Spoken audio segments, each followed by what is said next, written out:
Alors nous allons ce matin commencer cette première pensée ou cette première passion, la gourmandise. Ça tombe bien, on est en carême.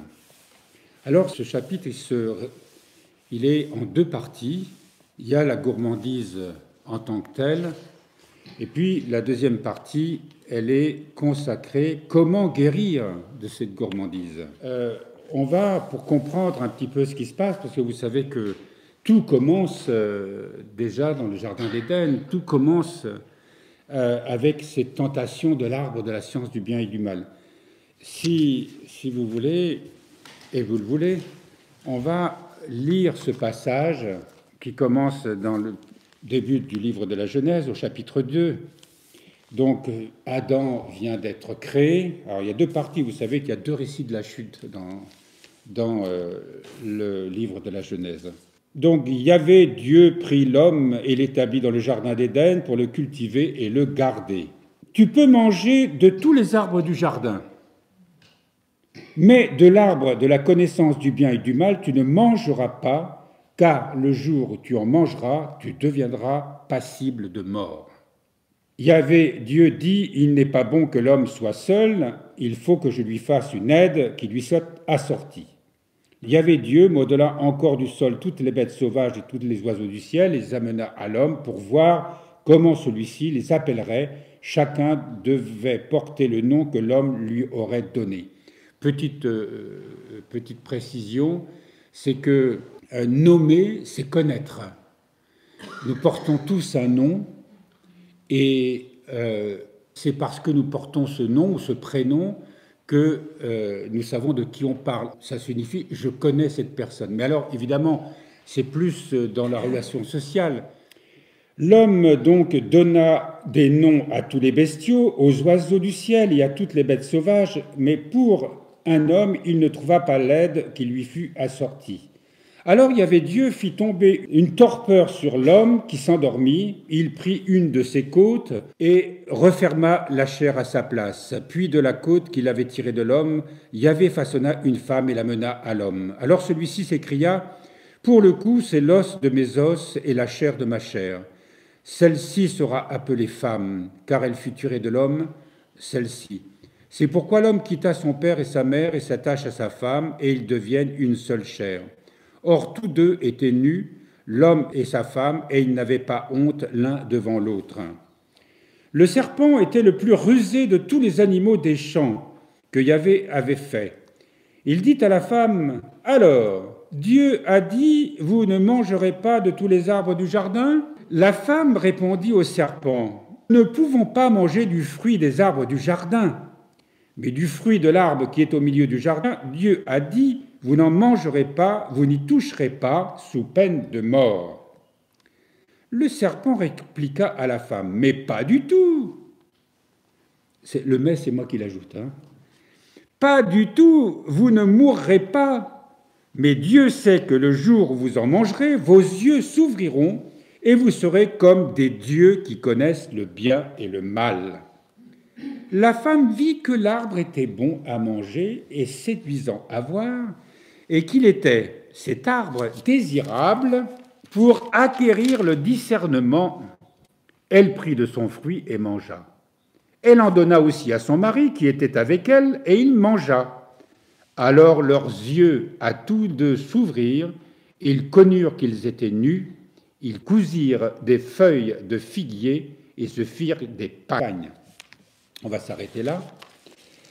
Alors, il y a des aspects de ce récit, évidemment, que l'auteur de ce livre a étudié, qui me paraissent moins intéressants. La première, c'est, d'abord, il y a la nécessité de manger pour nous tous, on est bien d'accord. Si on ne mange pas, eh bien, on ne vit pas. Il y a dans l'histoire des vies miraculeuses, mais ça, c'est autre chose. Vous savez, comme c'est stigmatisé. La dernière que nous connaissons, comme Marthe Robin, qui ne mangeait pas, elle se nourrissait uniquement de la communion, c'est-à-dire une petite hostie, et ce qui, évidemment, est absolument impossible. La nécessité pour nous de manger est absolument vitale. Mais qu'est-ce que manger? Et l'auteur nous dit, l'hébreu nous permet d'être très précis. Manger, c'est faire un avec tout ce que l'on ingère.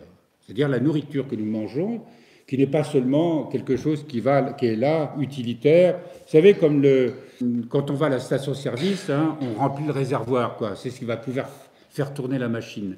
Je me souviens de cette expression, je l'avais entendue il y a très très longtemps, quand j'étais dans le nord de la France, enfin dans l'Oise plus précisément, et j'avais assisté à une conférence, et quelqu'un disait que nos familles, nos maisons sont devenues, ben voilà, il n'y a plus de communication parce que tout le monde est occupé, tout le monde travaille, tout le monde est fatigué, il y a la télévision, etc. Et nos maisons sont devenues des stations-service où on va se restaurer et puis on repart, quoi. En cette langue, manger se dit akal, littéralement en séparant les deux parties composantes de ce mot, faire un de tout. Faire un, c'est a, de tout, kal. Ainsi, manger, c'est faire un avec la nourriture que l'on absorbe en prenant la force, l'énergie. Et cela ne concerne pas seulement la nourriture terrestre, mais aussi la nourriture céleste. Car si la vie du corps subsiste grâce à une nourriture terrestre, la vie de l'âme dépend d'une manière analogue d'une nourriture spirituelle. Et là, l'auteur nous fait ce lien, justement, avec le fait que manger, c'est pas seulement recevoir de la nourriture terrestre, c'est aussi recevoir une nourriture spirituelle. Tout dépend de l'attitude que l'on va avoir de notre rapport avec la nourriture. Est-ce que nous allons faire un avec cette nourriture? Or, faire un avec cette nourriture, c'est pas parce qu'on l'ingère, c'est simplement reconnaître qu'elle nous est donnée. Elle est un don de Dieu. Voilà pourquoi, et nous l'avons rappelé là dans notre homélie à propos du sens sacré de la nourriture, du sens sacré de manger. Si la tradition nous recommande de prier, et nous rendons grâce à Dieu, nous demanderons à Dieu de bénir cette nourriture, de nous bénir pour que nous puissions faire un avec cette nourriture, d'avoir dans l'esprit de rendre grâce. Et si nous nous mettons à table pour ripailler, évidemment, ou tout simplement manger à toute vitesse et en pensant à autre chose ou en se dispersant et en ne faisant même pas attention à ce qui est dans notre assiette, évidemment, nous ne pouvons pas faire un avec cette nourriture, autrement dire faire un avec Dieu. C'est un acte sacré. Dans les monastères, le réfectoire, il est comme une chapelle. Les moines sont de chaque côté de ce réfectoire, et puis au fond, qui correspondrait au chœur et à l'abside, il y a l'abbé, il y a le prieur, le sous-prieur, etc. Et puis on mange dans le silence. Ou du moins, il y a un lecteur qui va lire les saints du jour, par exemple, un passage des Pères du désert ou une lecture spirituelle. Et même chez les bénédictins, dans la tradition ancienne, et ça se fait encore, il y a une manière de lire qui n'est pas la manière ordinaire de lire, comme la lecture que j'ai faite de ce passage du livre de la Genèse. Il y a une manière que je ne vais pas dire ici, mais qui est très lente et qui est assez étonnante au départ, mais on constate une chose, alors évidemment, le lecteur ne lit pas beaucoup en termes de quantité et en nombre de pages, mais on retient absolument tout ce qui est lu. Et surtout, ça ne nous distrait pas de la nourriture que nous sommes en train de manger. C'est-à-dire que nous pouvons faire un avec cette nourriture qui nous est donnée, fruit de la providence de Dieu, et en même temps, eh bien, notre esprit ne va pas vagabonder à travers des pensées dans un intellect distrait, mais il s'attache à entendre, à écouter une lecture spirituelle qui lui est donnée. Donc on est dans une atmosphère, je dirais, quasi eucharistique. Et en plus, j'ajoute à cela que, mais nous pourrons le voir un peu plus loin, peut-être dans la deuxième partie, les moines ont une alimentation qui est essentiellement végétarienne. Donc voilà, il y a un aspect spirituel, et cet aspect spirituel, ça veut dire quoi? Quand nous parlons de la grâce, quand nous parlons de la réponse de Dieu à nos prières, quand nous implorons son amour, que nous avons besoin de recevoir sa guérison, de recevoir une consolation, etc. Qu'est-ce qui nous est donné? Eh bien, c'est ce qu'on appelle dans la tradition orthodoxe la grâce incréée. L'intervention de cet amour à travers l'Esprit Saint qui nous est donné. Manger en ayant le sentiment que nous recevons en même temps la grâce de l'Esprit Saint, parce que notre cœur est tourné vers lui, parce que notre cœur est dans l'action de grâce, parce que notre cœur se réjouit du don de la vie que Dieu nous donne pour que notre corps soit nourri, mais aussi, en même temps, eh bien, que nous puissions avoir conscience que manger est un acte eucharistique. Manger est comme si nous étions dans un office ici, que nous étions en train de chanter pour nous nourrir de la parole de Dieu. La nourriture devient une nourriture céleste. Mais si c'est tout le contraire qui se passe, que nous sommes dispersés, qu'on rigole, etc., qu'on n'a même pas conscience. Vous savez, je me souviens déjà quand il y a près de 50 ans, on disait, alors je ne sais pas où en sont les chiffres aujourd'hui, mais on disait un tiers du pain acheté le matin se retrouve dans la poubelle le soir. C'est tragique. Et c'est tragique pourquoi? Parce que la nourriture que nous mangeons aujourd'hui n'est plus celle que nous mangions autrefois.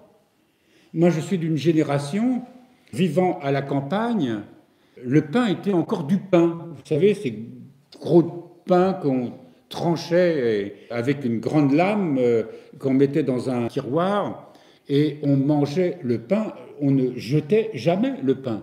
On avait une basse-cour avec un poulailler, il n'y avait jamais de pain dur qu'on donnait aux poules, tout était toujours mangé.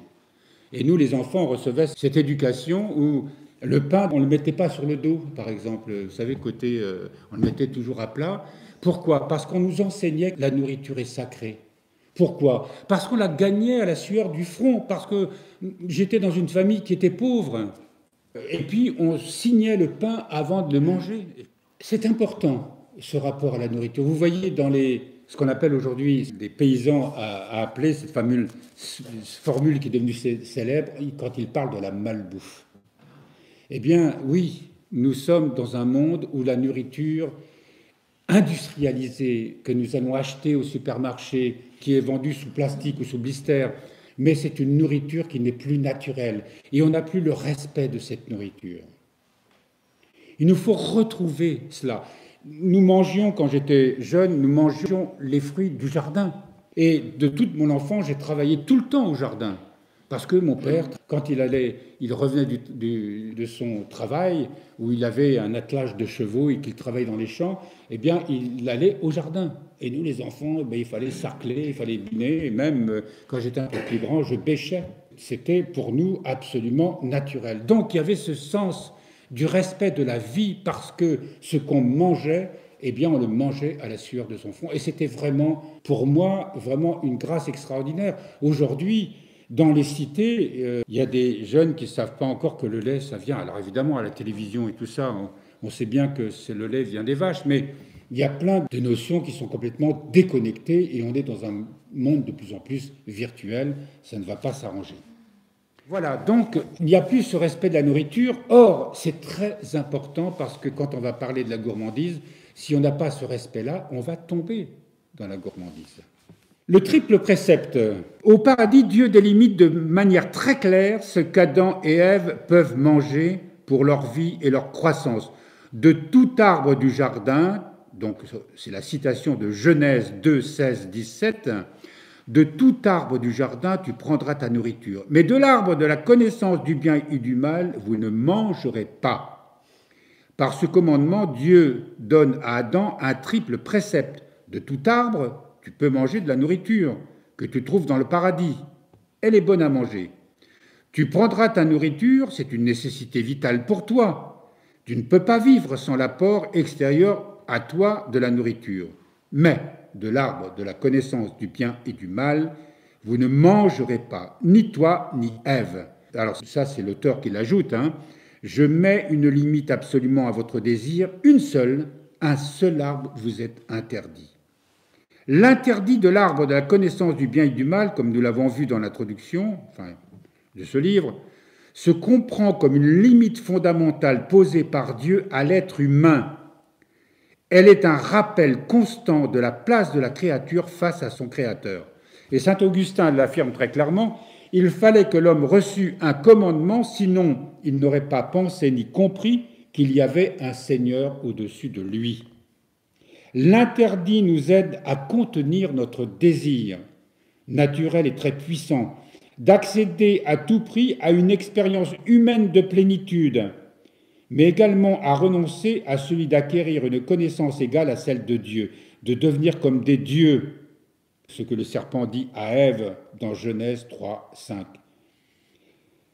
De la sorte, l'interdit divin et la suggestion du serpent qu'il suscita nous permettent de préciser que sont le bien et le mal. Le bien, c'est connaître notre Créateur et nous réjouir d'être l'œuvre de ses mains, comme le rappelle le psaume 110. Le mal, c'est l'ignorer et ne pas reconnaître notre statut de créature. En mettant Dieu de côté, notre Créateur, ou en niant son existence, nous laissons se développer en nous le désir d'une connaissance totale et parfaite, infinie, du monde et de nous-mêmes, mais sans Dieu, sans lui. Une telle connaissance est en réalité un fantasme, dans le sens qu'elle est un refus de la nature limitée du créé. Elle postule que nous pouvons nous passer de Dieu pour parvenir à l'illimité.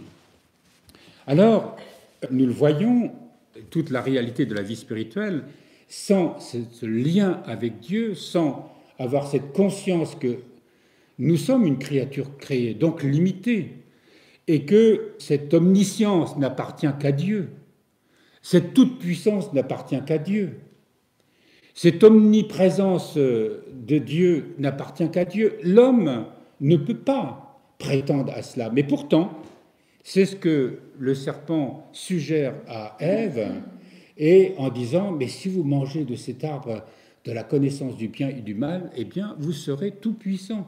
Vous deviendrez comme des dieux. On pourra le développer éventuellement, mais quand nos pères nous parlent justement de cet arbre de la connaissance du bien et du mal, c'est pas que lorsque Adam et Ève vont chuter, c'est pas parce qu'ils font quelque chose de mal, c'est qu'ils s'attribuent le bien que Dieu leur fait, leur donne à eux-mêmes. Ils pensent qu'ils n'ont pas besoin de Dieu et par conséquent de rendre grâce à Dieu pour tout ce qui leur sont donnés. La vie d'abord, la nourriture, comme nous l'avons vu, et les connaissances qu'ils peuvent acquérir, tout ça vient de Dieu. Et c'est pour ça que dans l'épître de Saint Jacques, il est dit « Tout bien vient d'en haut, tout bien vient de Dieu et non pas de l'homme ». Or, nous le voyons aujourd'hui, l'homme se croit tout-puissant. Dieu est un accessoire pour ceux qui y croient, mais pour le système dans lequel nous vivons, les sciences, toutes les formes de sciences, elles n'ont pas besoin de Dieu. Et l'homme développe une science et nous voyons ce que ça donne dans le monde. En éradiquant de sa pensée toutes les grandes valeurs traditionnelles qui faisaient le socle sur lequel les civilisations s'étaient développées, aujourd'hui, eh bien, on fait table rase de tout ça, ou on veut faire table rase de tout ça en se disant « nous allons inventer un monde qui va être encore meilleur et beaucoup plus libre que celui que nous avons connu jusqu'à maintenant ». Alors, c'est une sorte de répétition de cette chute originelle. Vous savez ce qu'on appelle le wokisme aujourd'hui, c'est-à-dire on part du principe que tout ce qui était avant, c'est pas bon, nous allons inventer, on repart à zéro, on fait table rase de tout ce qui a existé et nous allons inventer un monde, nous allons développer une morale, une éthique, des lois qui seront très différentes de ce que nous avons connu. Donc, on s'affranchit de tout interdit en quelque sorte. On ne s'interdit rien. Les seuls interdits que nous allons voir apparaître, c'est celles que le système et les lois nouvelles qu'il érige, eh bien, il dit, voilà, il faut croire en ça. Les interdits, c'est de ne pas croire, ne pas faire ceci. On s'invente un autre monde. Alors, il y a quelque chose qui est intéressant, c'est que l'interdit que donne d'abord Dieu, il le donne à Adam. Dans la chronologie du récit, Ève n'existe pas encore. Adam, cet être qui, dans son évolution, n'est pas encore divisé en homme et femme. les récits, évidemment, il ne faut pas le voir à la lettre, mais il va y avoir cette division où l'homme, dans son évolution, au départ, n'est pas encore ce que nous sommes devenus, hommes et femmes. Mais il fallait que cela soit.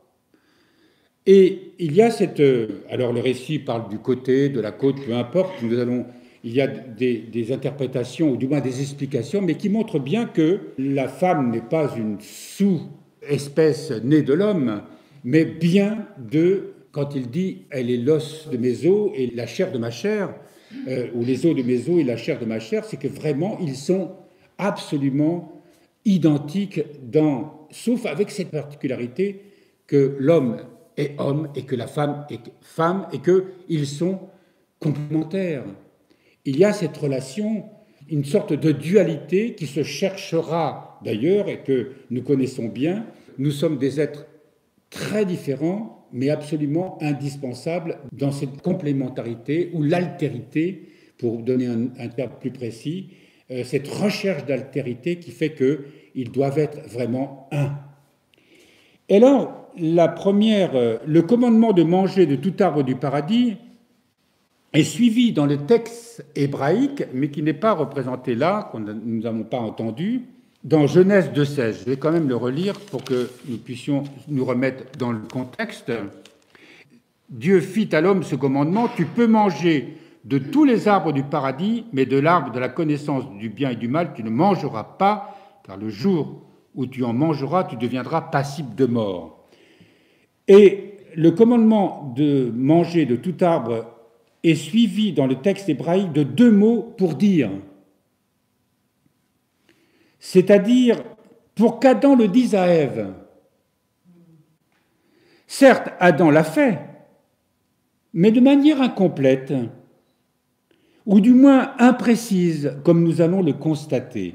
En cela, il manque gravement à sa responsabilité, se montrant incapable de mener à bien la tâche que Dieu lui a confiée. Mieux informée, Ève aurait été plus à même de résister à la tentation du serpent. Cette légèreté, entre guillemets, d'Adam aura pour conséquence un alourdissement considérable de son travail. Saint Ambroise de Milan souligne que si le serpent s'était adressé à Ève et non à Adam, c'est parce qu'il savait qu'Adam avait reçu le commandement directement de Dieu, alors qu'Ève l'avait entendu d'Adam. Il comptait avec raison, hélas, pouvoir profiter d'une imperfection dans les paroles échangées entre eux pour la troubler.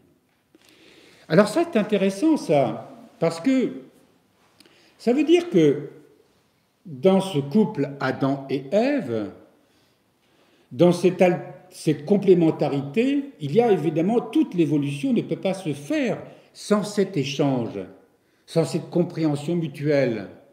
Il y a déjà là quelque chose, une dissonance qui, avant la tentation, est mise en lumière. Une dissonance dans la communion entre Adam et Ève, entre l'homme et la femme.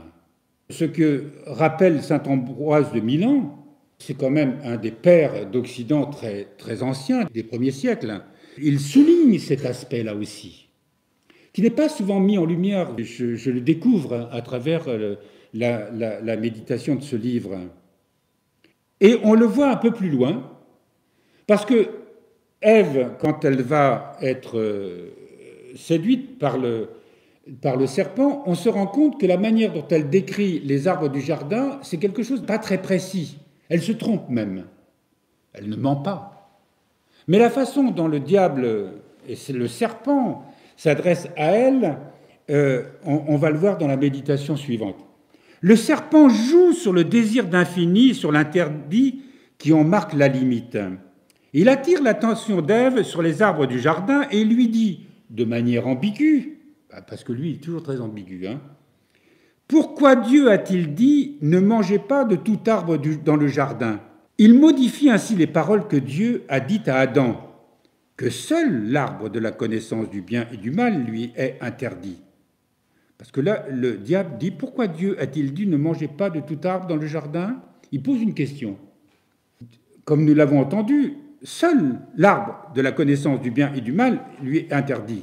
Mais le diable, en posant la question, dit tous les arbres du jardin. Il noie un peu la chose, mais sans mentir, car poser une question n'est pas mentir.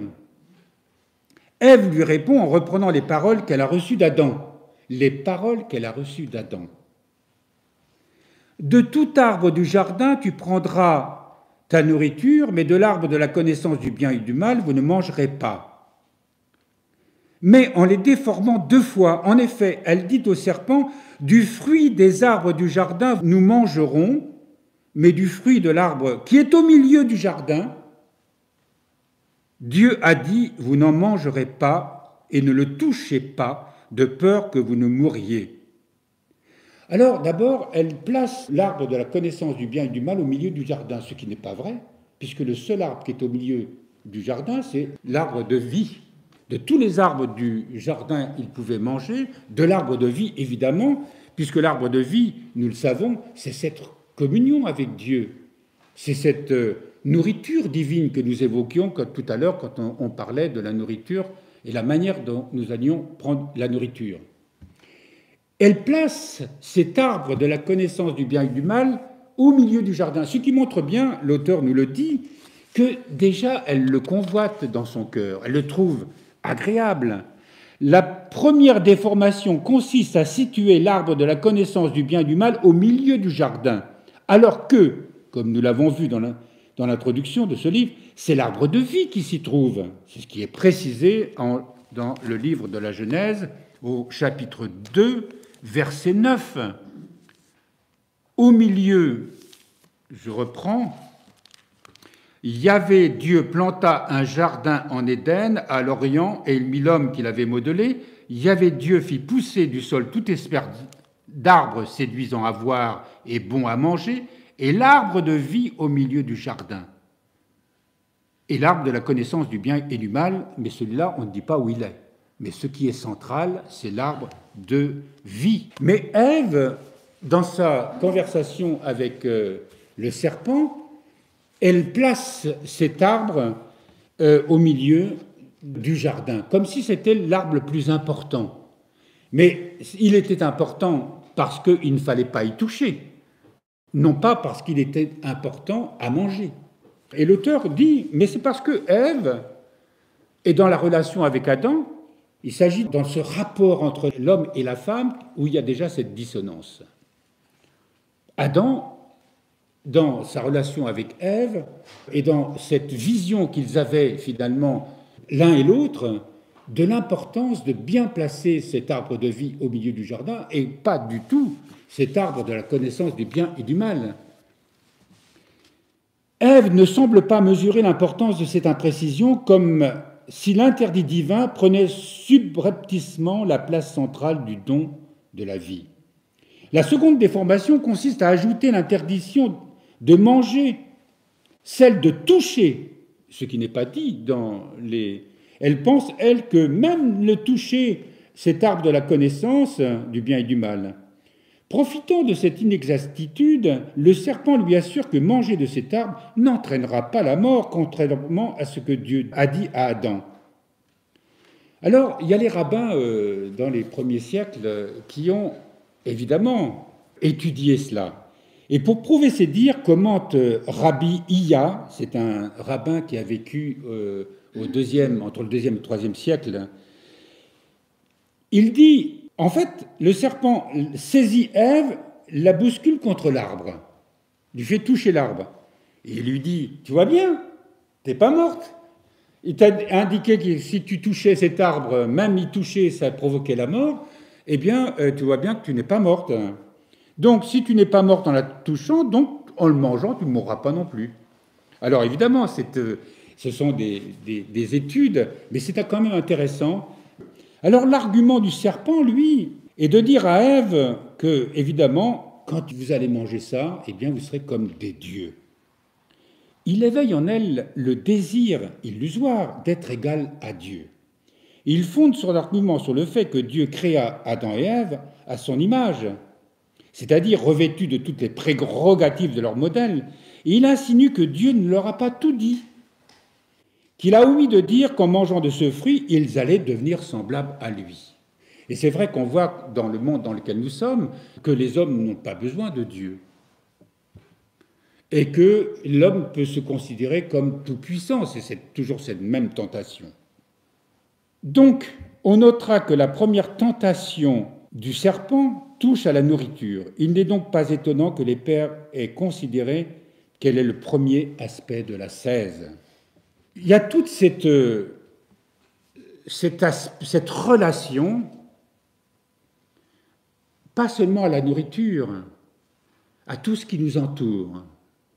Est-ce que nous le regardons comme quelque chose qui nous est donné, comme tout ce qui nous entoure, ce qu'on appelle les peuples premiers, avaient cette relation à la terre-mère?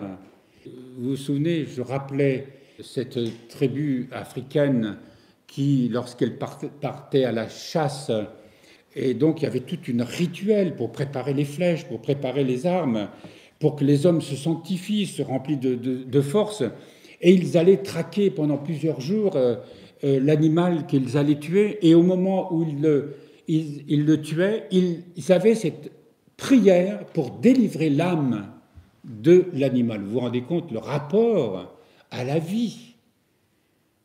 Quand on voit les abattoirs modernes, à quel point, comment les animaux sont poussés, comment il y a cette peur dans le regard des animaux, comment, je veux dire, si nous fassions une journée dans les abattoirs, je crois qu'on serait guéri pour la vie de manger de la nourriture animale.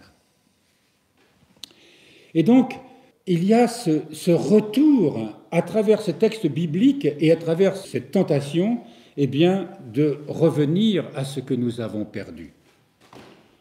Ève vit que l'arbre était bon comme nourriture, plaisant à voir au regard, favorable pour comprendre, et prenant de son fruit, elle mangea.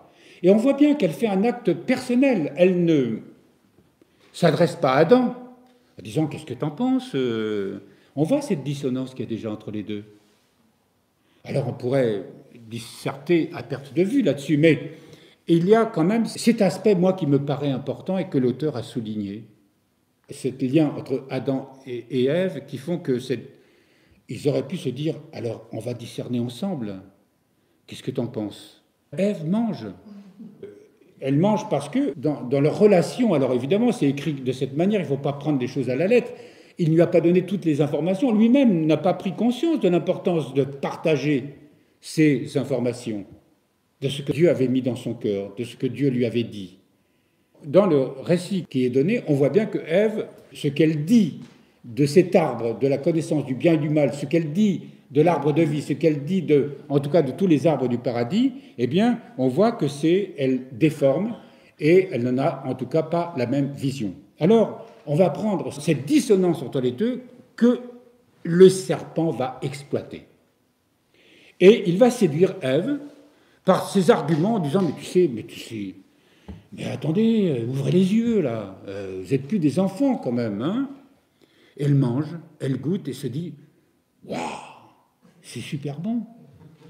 Hey, regarde Adam, quoi, vas-y, mange toi aussi. » Et leurs yeux s'ouvrirent et ils découvrent qu'ils sont nus, ils découvrent leur fragilité.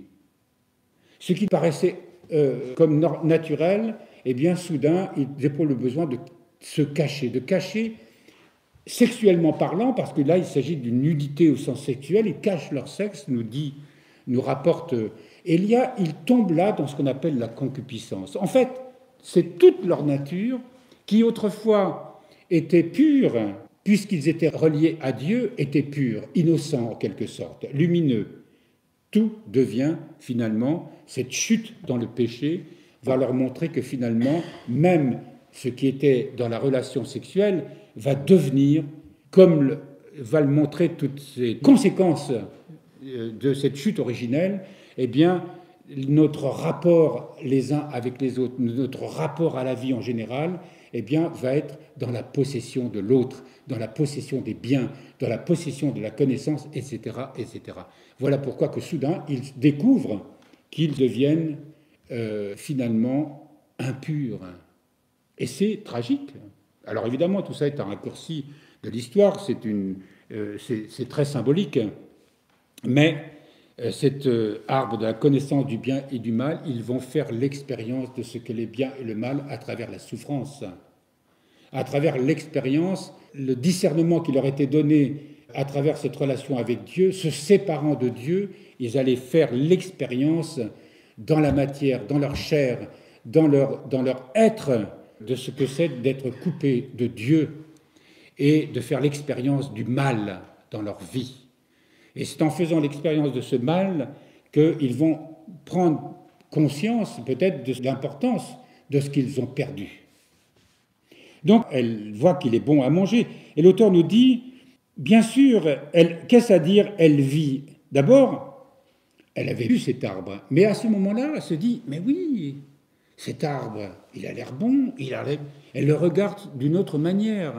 Le désir qui est suscité par le serpent en elle, elle vit que l'arbre était bon, comme nourriture, plaisant à voir, au regard favorable pour comprendre, et prenant de son fruit, elle mangea. Qu'est-ce à dire elle vit? N'avait-elle donc pas vu cet arbre avant? Bien sûr, elle l'a vu, mais prenant en considération les paroles du serpent, elle regarde l'arbre avec d'autres yeux, ceux de la convoitise. Elle voit alors qu'il est bon comme nourriture, fascinée à l'idée de devenir comme des dieux, selon ce que le tentateur vient de lui dire. Elle pense qu'en mangeant de ce fruit, cette promesse se réalisera, et le désir d'y goûter s'éveille en elle. Plaisant à voir au regard, elle est subjuguée par sa splendeur, elle se sent attirée par les nouvelles et merveilleuses jouissances que cet arbre garantit de lui procurer. Elle se dit qu'elle peut décidément faire confiance au trompeur, favorable pour comprendre, je reprends les mots de ce que nous dit la Bible, favorable pour comprendre, émerveillée à la pensée qu'elle va être comblée immédiatement par la connaissance du bien et du mal. Elle brûle d'acquérir cette prodigieuse sagesse et de profiter de ce qu'elle imagine être une connaissance totale, intense et parfaite. Et prenant de son fruit, elle mangea. Séduite, elle s'empare du fruit. Elle découvre alors le plaisir de manger et l'intense délectation qui l'accompagne, la gourmandise. En fait, elle tombe dans cet aspect où, s'enfermant sur elle-même, il y a cette espèce d'autosatisfaction, d'auto-plaisir, savourer pour soi ce que l'on acquiert, ce que l'on reçoit, ce que l'on mange, à travers la nourriture, et on voit qu'à ce moment-là, il y a, nous l'avons expliqué, je crois, dans le cours précédent, ou dans une des homélies, je ne me souviens plus, mais que ce désir, qui était à l'origine le désir de Dieu, le désir d'être toujours en communion avec Dieu, ce désir étant perdu, va s'éclater en une multitude de désirs, parce qu'on ne peut pas affranchir justement ce désir natif qui est en nous, cette ardeur qui accompagne le désir. Je crois que oui, nous l'avons vu dans ce cours. Et à ce moment-là, c'est une multiplicité de désirs que nous aurons envie de satisfaire et qui est infinie, insatiable, abyssale. Alors, nous dit l'auteur, notre intellect, donc ce qui nous poussait vers Dieu, ce désir de Dieu, ce désir d'être obéissant à Dieu, ce désir de se nourrir de la volonté de Dieu en quelque sorte, eh bien notre intellect est dépouillé de sa sobriété naturelle, privé de la lumière divine qui l'éclairait.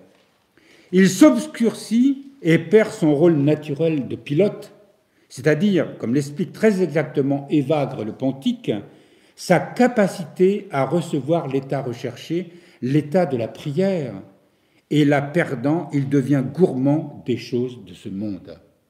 Alors, on n'a pas besoin de faire un effort pour comprendre que, voyez le monde dans lequel nous sommes, la publicité, les publicités, on ne cesse d'inventer de nouvelles choses. C'est le dernier produit qui doit sortir, qu'il faut absolument acquérir. C'est les dernières nouveautés. Même sur nos plateaux, sur les chaînes d'information continue, il s'agit de susciter toujours de nouveaux désirs, de nouveaux intérêts, éveiller, maintenir notre éveil, notre intelligence, mais dans un monde totalement illusoire, qui nous coupe de Dieu. Et notre intellect, c'est-à-dire notre intelligence, toutes nos facultés sont attirées vers ça. Alors vous imaginez que, comme nous sommes en temps de carême, combien il est important de s'affranchir de ça, de s'éloigner de cela, de jeûner de cela. Justement, c'est ça qui est important. Donc, nous savons bien qu'il faut manger, que c'est vital.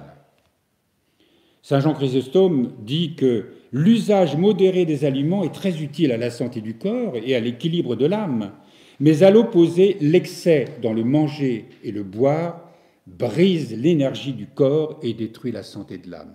Alors en plus, vous savez, les maladies viennent justement, essentiellement, de ce que nous mangeons mal, de ce que la nourriture est une nourriture industrielle qui n'est pas bonne pour le corps. L'usage immodéré du sucre, ou même du sel, mais de tous les produits, les molécules de synthèse qui sont aussi intégrées à la nourriture. Et qui fait que cette nourriture n'est pas bonne pour le corps.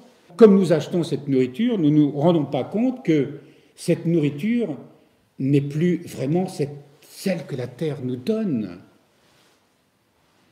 Est-ce que nous pensons que tout ce que Dieu donne à travers les graines des plantes, cette culture traditionnelle, nous inventons avec ce qu'on appelle les OGM, nous transformons même les graines qui sont le principe même du vivant en quelque chose que l'homme a fabriqué et qui finalement se révèle comme étant fragile, où des maladies se développent. Donc on invente sans cesse des pesticides et de quoi fertiliser la terre sous des produits qui ne sont des produits de synthèse, qui ne sont plus des produits naturels, qui ne sont plus cet humus de la terre, ce renouvellement. Nous avons inventé un monde sans Dieu, et par conséquent, la plupart de nos maladies sont la conséquence de cela.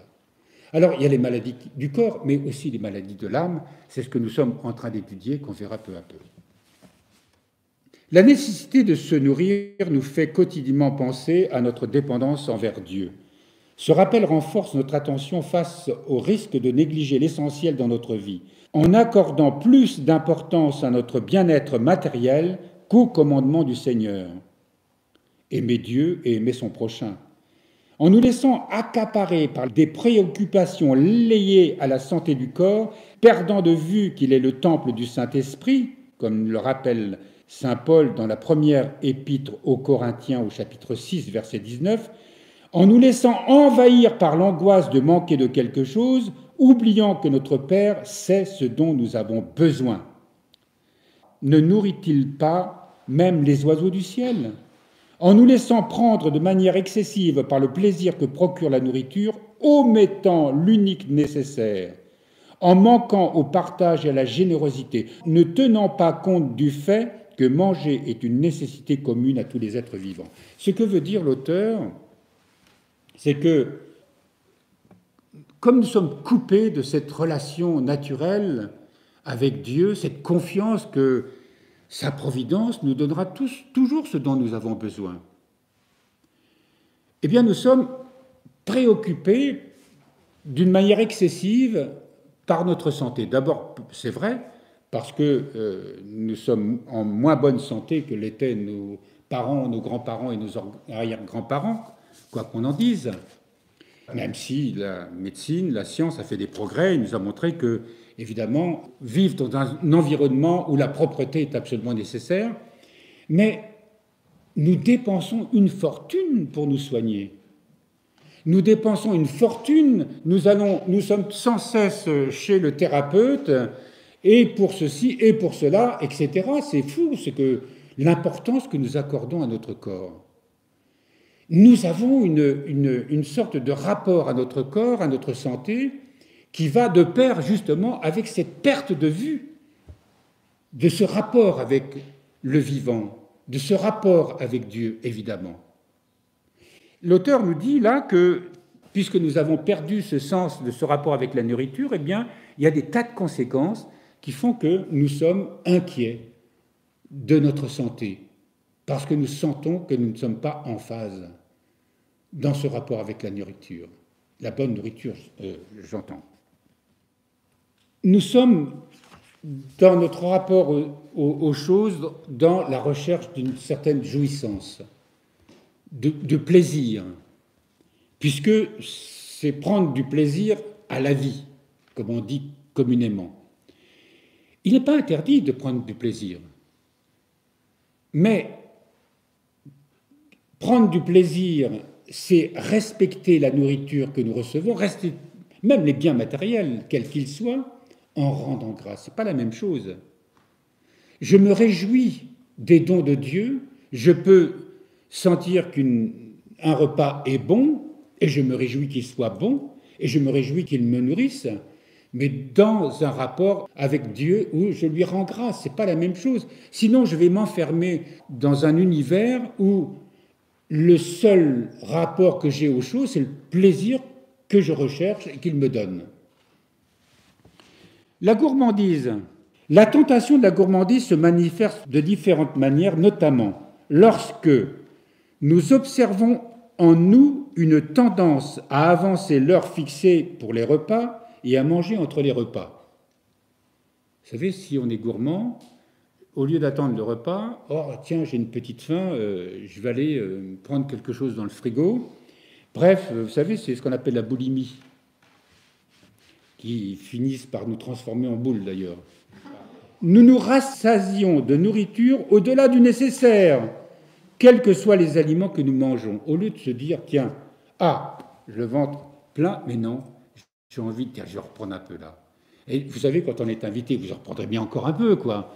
Alors évidemment, si vraiment ça peut faire plaisir, juste un petit peu, quoi. Mais si on a trouvé le plat bon, c'est un prétexte, mais bien sûr que j'en veux, quoi.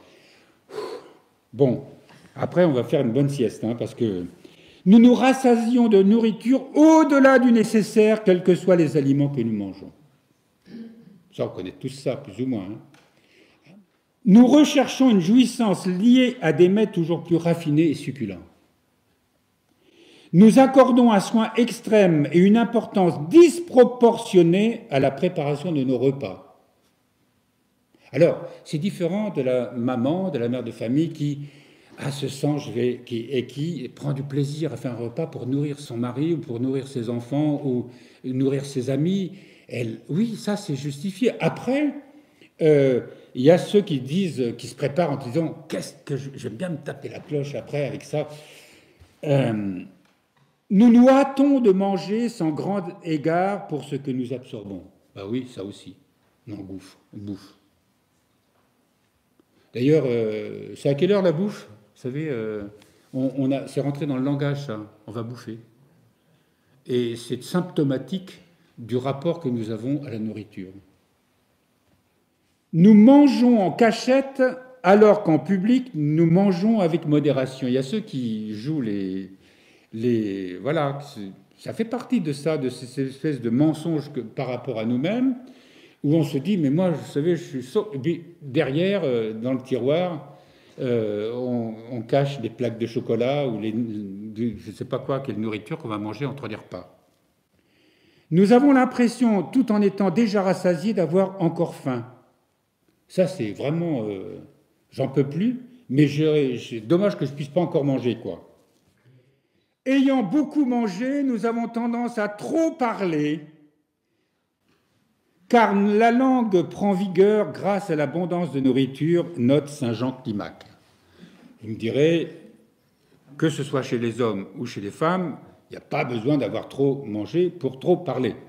Mais aussi ça aide, l'excès de nourriture, le fait on se relâche, quoi.